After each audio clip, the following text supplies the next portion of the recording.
Hi, my name's Anna Saltzman. I'm an upper mid. I'm Tavo Trualcala, and I'm a lower mid. And we're here to talk to you about this trip so far. And so far, one of the greatest things about this trip for me, at least, has been all the scenery and the landscape. It's just magical. The mountains, rivers, they're just the pampas, the ocean. I can't take enough pictures, and I'm taking like hundreds of pictures of mountains a day, almost literally. I mean, being in Chile, in these cities, looking out beyond the tall buildings and just being able to see these storybook mountains is just really surreal and incredible, and it's just been absolutely beautiful. Learning about the culture of the different areas is great.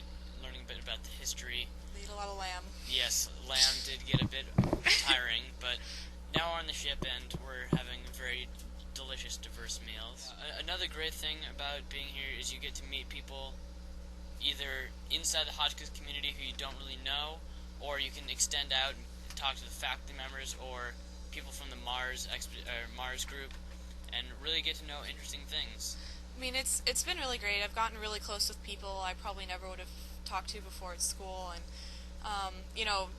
when we had a party on New Year's Eve, we were dancing with the faculty members and kind of, it was making friends with people, and it was really great just being able to, meet all these and get to know all these faculty members and just make friends. And I know it sounds a little cheesy, but I have been really thinking about it, and just these barriers and social situations that would exist in Hotchkiss really just don't exist here, and you can really get close to people, and it's really great. No, Anna, I didn't really know very much before this trip, but now we're tight. Yeah, we're close. We're like this. But yeah, it was a bit difficult being in a Spanish-speaking country. Most of the people actually did speak a bit of English. They were all very friendly people. I never felt uncomfortable. Definitely. But I know at one point I got a little bit panicked when someone was trying to speak to me in Spanish, and I accidentally replied in Chinese because it was the only foreign language I knew. But they were very friendly. I never really felt uncomfortable. Yeah, all our tour guides, our bus drivers, they're all great people. They really want you to learn, and if you want to learn too, it's great. And so far with my experiences of the lectures on board, Absolutely it's amazing. same thing. I haven't fallen asleep once, and that's pretty good, especially considering how tired I am. It's been 2 days, and we've already learned a lot. I'm so interested in what the lectures we're learning about.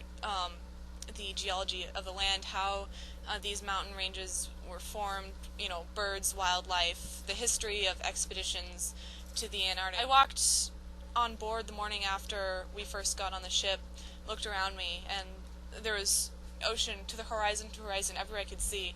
It was a little bit scary, sort of looking out and knowing there's no land around, but at the same time knowing where I'm headed has just made it really incredible. As we mentioned before, the lectures are very interesting. You learn a lot, but because of the rougher weathers today, I was one of the people who managed to tough it out and make it to all the lectures, but definitely the larger waves are taking a toll on some of the students and faculty members here. But hopefully, after a while, we'll get used to it, and if not, it's just tough. We're getting our sea legs. It's worth it. We saw a lot of wildlife when we were in Patagonia, especially when we were driving on our tour buses through Torres del Paine. Okay, Torres del Paine. And which is actually does not mean the Towers of Pain, even though people might think that. It's actually kind of a combination of the Spanish Torres Towers, and it was a native word, paine, meaning blue. And that was because of, I think, the mountains look blue or something. Yeah, and it was absolutely incredible. We were driving through, and after a little bit, our tour guide would always stop and say, "Look, there's this a guanaco." A guanaco, which is never heard of before. It's like a camelid. Camelid. Yeah, sort of related to the llama. Just learning about new species I'd never seen before. I can now recognize an albatross, tell you some defining features, 11.5-foot wingspan, wandering albatross, but the rest of them can still get pretty big. We saw a penguin colony the other day. It was the Magellanic penguin colony, and those were burrowing penguins, so they didn't live on ice.